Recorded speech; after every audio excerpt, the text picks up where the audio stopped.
We're going live. All right, looks like we're live. Hello there, everyone. My name is Jenny Munn, and I am the Professional Development Chair of BMA Atlanta. It's the Business Marketing Association Atlanta's chapter, and it's an organization for B2B marketing professionals. Our Twitter handle is at BMA Atlanta, so we love to hear from you. And our website, of course, which you can check us out there. We have lots of great events coming up all over Atlanta. It's bmaatlanta.org. So as professional development, I bring onto webinars experts who can help us have better, more fulfilling marketing careers. So today I've really been exciting. We're going to talk exactly about that topic. Today joining me will be Pat Lynch with the Frontier Group. Pat, would you like to introduce yourself to everybody? I would. Well, hello everyone. Thank you for letting me have the opportunity to have this talk today. And yes, I'm Pat Lynch, president of the Frontier Group. We're an HR consulting company with offices in Atlanta, where it's headquarters, and in Charlotte. I've owned the Frontier Group for 5 years, and before that, I had a 20-plus year career in marketing, covering everything from brand marketing, category management, trade marketing, marketing research, and covering a wide range of product categories. I was joking from soap to steel safes. I launched the world's first carbonated bath tablet, which is a story unto itself. But it was one that, through a long marketing career, I later in life took a pivot and went into business ownership, into consulting, which is what I'm doing now.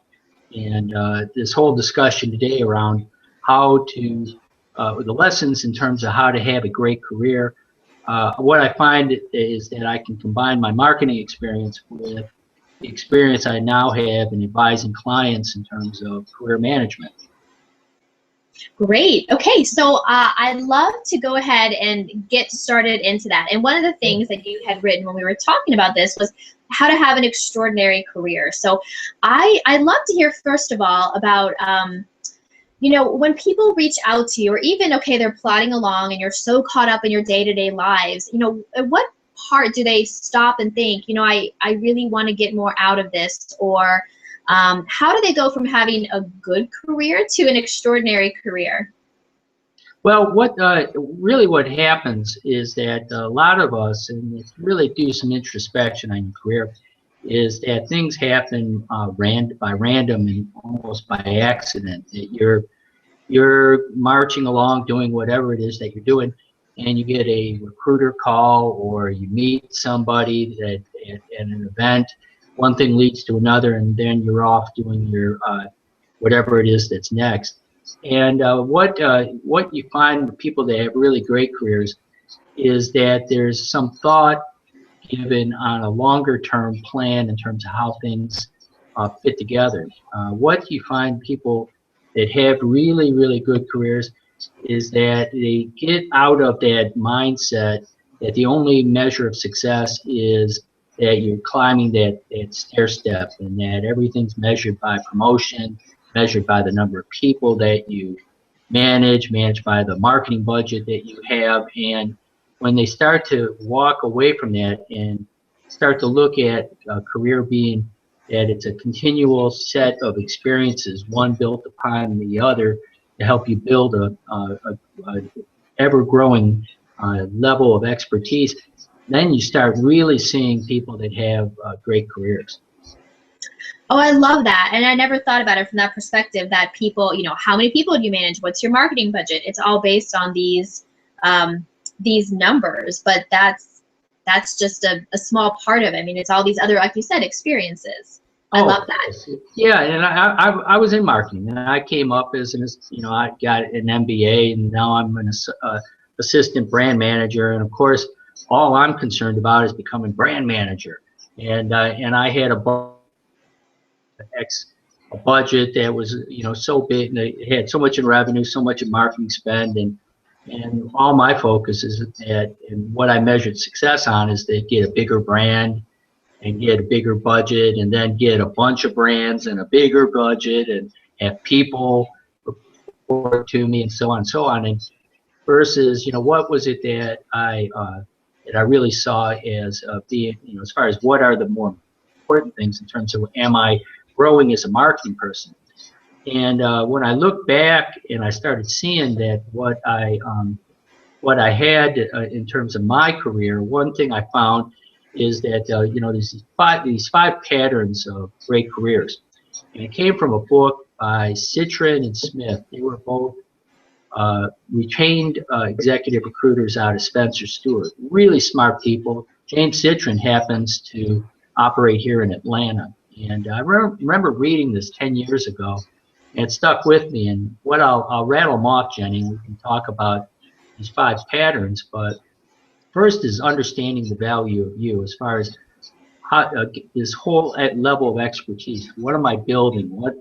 How am I going to continue to grow so that your career is kind of a progression of experiences that adds up to 20 years versus a 20-year period of time where you did the same thing year after year after year. Very, very big difference.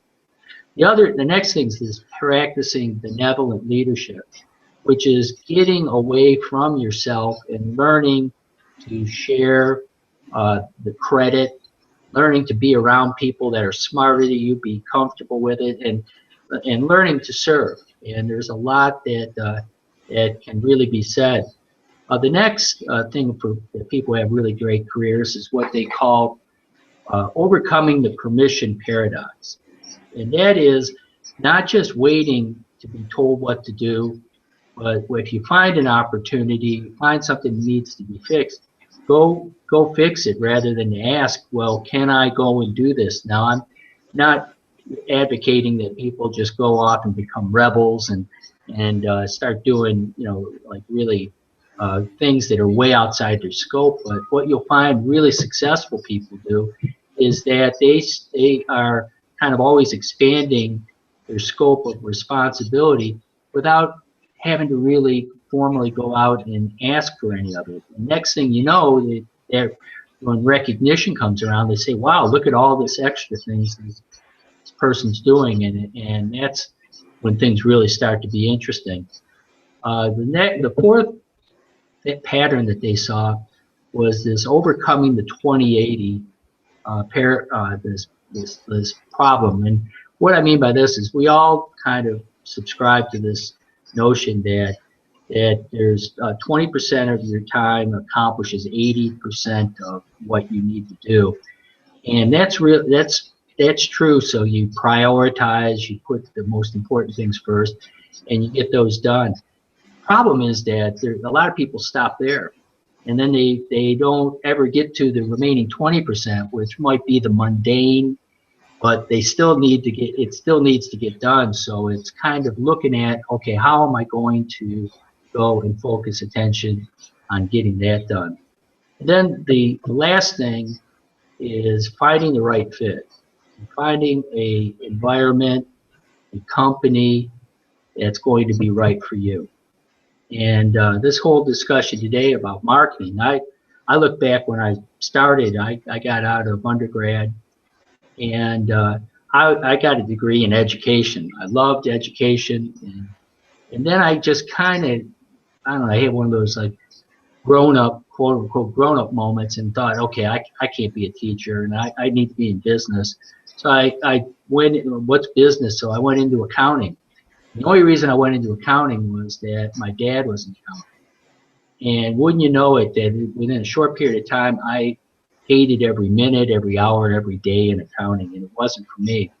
I went to try to recreate myself through an MBA. I discovered marketing, and then from there, everything really, it really fit, in terms of that. I like talking about it, which is what we're doing today. I like reading it. I still buy books in it. I'm always looking at how to keep current, and so I found the right fit. In my consulting, I found a lot of people that had careers where they've been successful, generated a great income, but are still unhappy with what they do. The fit's not there. And so if they look at it and by their measure, as far as is this a good career, they'd have some question marks. So so that's kind of the 5 patterns that I wanted to pass along. Gotcha. So a few questions come up that I certainly have. And before I do, Paul Johnson, hi Paul, if he's watching, he had written in, I want to make sure I can address, say hello to Paul, and then I hope he can hear us. Yes, hello there, Paul. Anybody else, if you have any questions or certainly want to say hello, feel free to use the Q&A feature. So I would love to hear, because I'm sure that people don't wake up and all of a sudden realize, you know what, I have an unfulfilling career, or I could be happier, I think. So what is the language, like what is playing through their head? Is it this is boring, or I'm so sick of my coworkers, or it's Monday again, I don't want to go to my job? Like what is their, what are they starting to think and running through their head, or what language do they use with you when they just can't put their finger on what the problem is, but they know that that they need to kind of do a little bit of self-discovery to take their career and happiness to the next level? Right.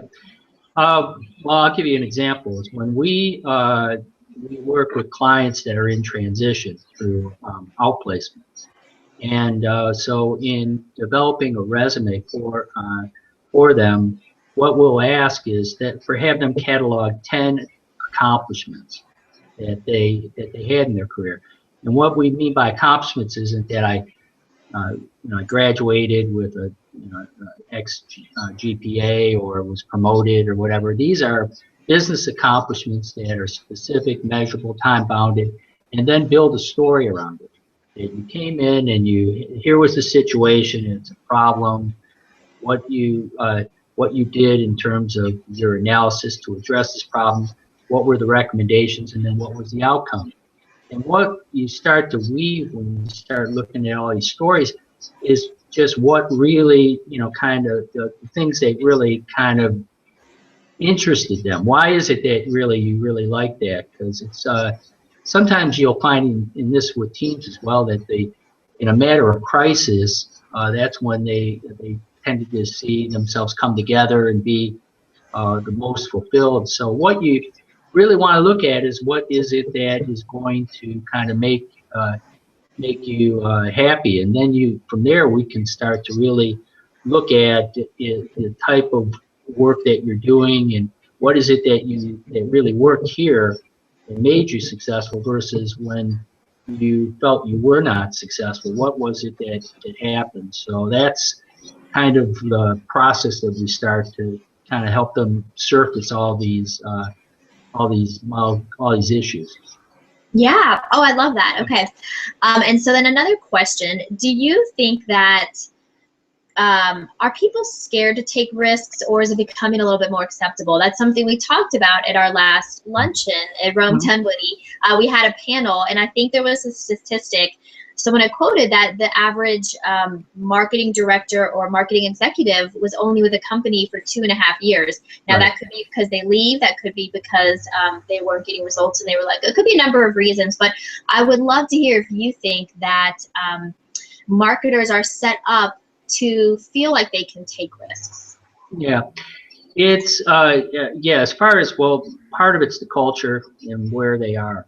I mean, if you go in and there are certain cultures that are going to be more accepting of risk than others. And yeah, I've read the material like you about CMOs being having in the C-suite. CMOs have the shortest tenure of all of them there, and it's because they're held accountable for things they can't control. That's so that's a continual debate.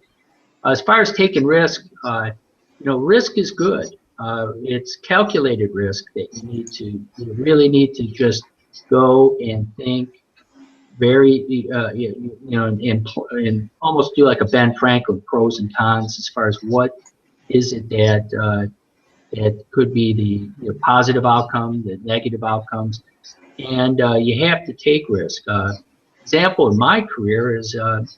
Where I'm talking about all the things that happened to me in marketing. I also have happened to have had a time where I was let go from one company, and then I was then facing a relocation forced to the great state of Iowa. And I, at that point, I just decided I did not want to be in a corporate setting again.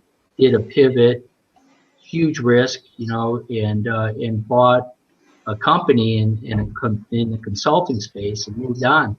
I had to do a lot of due diligence. It was, you look at, compared to my corporate career, here I was betting my own personal assets in the purchase and I had to make sure that this was going to be a good decision. For me, it worked out, and some of it was like planning, some of it was luck, and it all plays in there. So, marketing people, as far as risk, they got to be comfortable, kind of putting themselves out there, because what I find really good marketing people do is that they're the ones that are generating the initiatives, the ideas. Here's what we need. Here's the things we have to do, and it's always easy to have all the people point out all the things that are wrong with all your ideas, and don't get into that camp, because the minute you do, you really become less effective as a marketer. You always want to be the one that is out in trying to create, as far as these new opportunities, because that's where you really succeed. Now, it doesn't mean throwing anything out there without any thought and any cost analysis. Of course, all that's necessary, but to be really good at marketing, you have to be comfortable with that level of calculated risk. Yeah, absolutely. Yeah. So with that, and I love that, and especially feeling like you are supported within your organizations taking risks. Tell me, I'd love to hear your perspective, because what we've heard within BMA and our marketers, the society we live in, everybody is so incredibly busy these days. So I'd love to hear what tips you have for applying that 80-20 rule, because I know everybody would love to really take a set of what they're doing and focus in on it. But it seems that, especially for marketers, everything is being put on their plate, from every potential channel to social media to even the internal corporate culture and the company culture and fostering that to events. So with so much that's coming onto a marketer's lap and so much you could potentially do, how do you start to focus in on that 80-20 rule? Well, one thing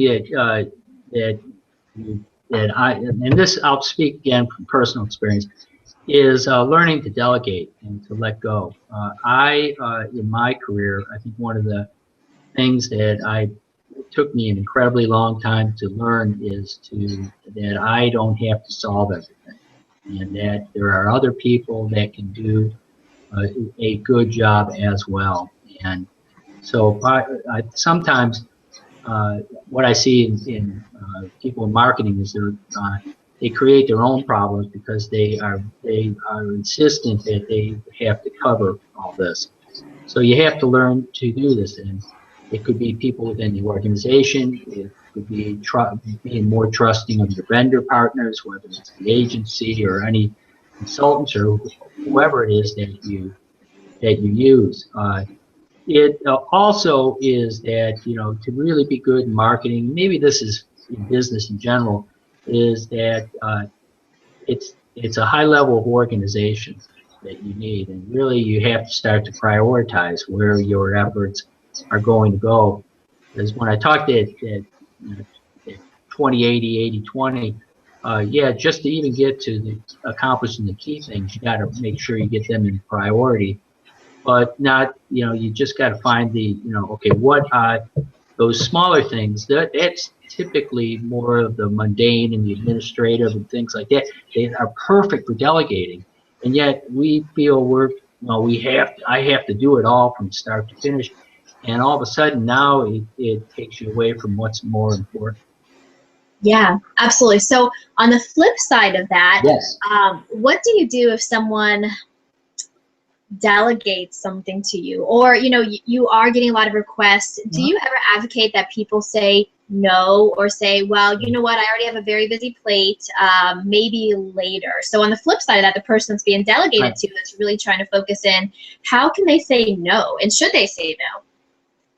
What I learned is that you don't really ever have to say no, but it's that I can help. Well, okay, you can say no flat out if it's just something that is just outside of the scope of what you have, or it's just somebody kind of passing the monkey from one person to the other. But many times what you have is that you just say, this can be done, but it's going to be 3 weeks from now. Now they want it in 3 hours, but that's the thing that you just it's a graceful way of not having to just flat out say no, but you got to manage it within that time. It is a bit of an art telling people no, because everybody wants to be agreeable and work and be a team member and say yes to everything, but you'll find that it can really come back and haunt you, because all of a sudden now you're working on all these things that really take you away from what you should be doing. Yeah, absolutely. And then when people do start delegating well, or becoming a leader, or stepping it up, do you have any books or any resources you recommend that is good for people when they're really trying to hone in on better delegating and better letting go, especially for marketers within organizations? Do you have any good resources you could point people to, or any ideas of how people can hone those skills? Well, gosh, I'm trying to think of as far as books. Yeah, that I'll give that some thought and get back to you. I mean, as crazy as it sounds, the whole thing around delegating and organizing, I go back, and I'm going real old school, because I'm probably the oldest guy by however many years on this call, but yeah, I went back to Franklin Planning, and just the whole thing around how to just as far as organize your day, start with planning and solitude, start with quiet, put A, B's, and C's together in terms of, and then the C's would be your delegate, your things to delegate. And Jenny, it was really interesting for me, because I remember what drew me to Franklin Planner was that I worked for a brilliant VP marketing, who basically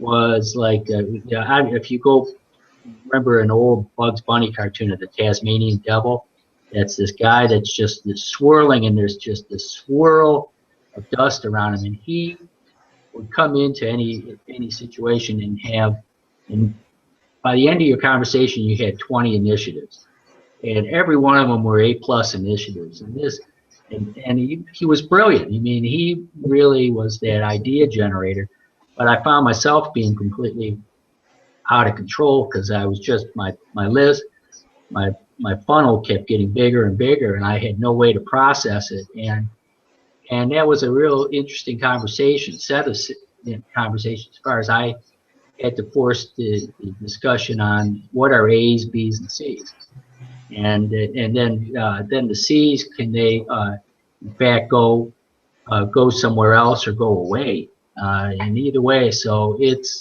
that's about the best that I could have with you so far. I'll give it some thought, as far as if there's a good book that I could recommend. I come across a lot, and I'll get back with you on that. Yeah, wonderful. Thank you.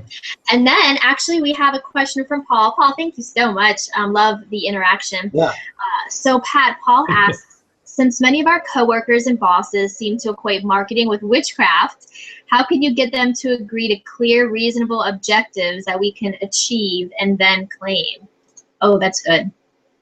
Well, I think much you read about marketing these days, and in this context, B2B marketing, it's a golden age in many ways for marketing, because there's metrics to point to success. So in SEO, in any kind of digital marketing, that there's a lot of data capture that's there, and just be very comfortable in putting all that together, that setting metrics, and that here's here's the website traffic is then part of a lead generation that in HubSpot talk, as far as the buyer's journey, where we have people now in, as far as awareness, consideration, purchase, and so you move them through and you set up the metrics to be comfortable in talking to the finance people, to talking to the people in sales. You go back and in my career, I look at that. That was one thing that I got involved with sales for in a number of different companies, and I think part of the reason I was interested in sales was that they had all the metrics. You had, if something sold, you had a really nice scorecard that, at the end of every month on the sales side, and it's always a little. It always took a little more work on the marketing side. Now this goes back to media, that's the TV, radio, print, and some promotional efforts, and the metrics weren't nearly as robust as what you see now in terms of I know I operate my company off of a HubSpot platform, and I'm very comfortable as far as the whole knowing where our lead generation efforts are taking place each month. Are we hitting metrics? We set goals. We have personas that we can then measure, our activity against, and all of that builds the professionalism, the credibility of the person in marketing in that space. So it's, it really is a great time, and just reach out and use all that. I mean, Google Analytics. Think of just the treasure trove that you have just in that alone, and it's all free. Yeah, absolutely. And I'm a big fan of Google Analytics. Yeah. And I think also, at least at the marketing conferences I've been going to, it's always about how to try to go back and provide value, because a lot of what we do, there's some great metrics, but a lot of it is indirect also. Like even outreach to influencers could be a metric, because a lot of that could be indirect and hard to measure. So I see that being addressed frequently, though. How do we go back and prove and show value and the numbers? So anyway, so that's great. And I hear HubSpot is a good platform. So I love that you're using those metrics. Yeah, and one thing that also drew me to HubSpot is just made me a better marketing person. Because I'm owning the company, I'm the head marketing person, and Peter Drucker is a famous management consultant that he even would go, one of his statements that stuck with me for obvious reasons is that marketing is the most essential function in an organization. Because if you don't market well, your time as an organization may be limited. So it has to be something that's embraced by all. And so you find companies that pick up on that, you'll find that they have a higher market cap, that it's one that they're on the right, they're growing, and you find the ones that don't embrace it, still see marketing as a staff function, or they don't quite understand why you need to spend the money that you do. Well, and they pretty much got themselves some serious troubles. Yeah, absolutely.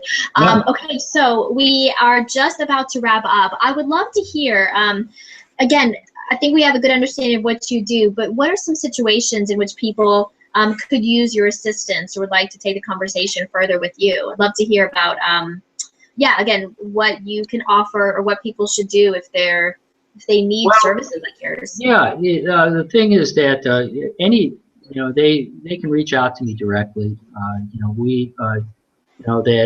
glad to help in any way as far as people having any kind of they just want to network, get any advice in terms of where they're going with their individual career. We do work with organizations, so it's one that what we provide is talent development, hiring, selection assessments, executive coaching, And so I tend to be hired by companies to provide services in terms of how to grow their organization and teams.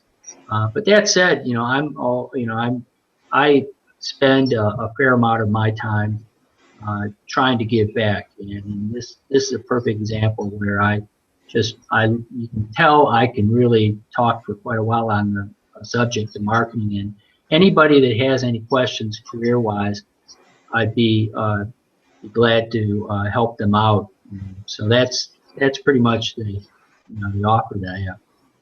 Wonderful, great. Thank you so much for your time today. That was really fun. Again, I don't think it could be explored enough and talked about. I mean, having a rewarding and fulfilling career, I think, is so important, especially if it's time to proactively step up and make that happen. I'm a big advocate of that as well. So with that, I will close this off. Thank you so much, Pat. And for everybody else, if you want to learn more about BMA Atlanta, go to bmaatlanta.org, and love for you to tweet about this. We are at BMA Atlanta on Twitter.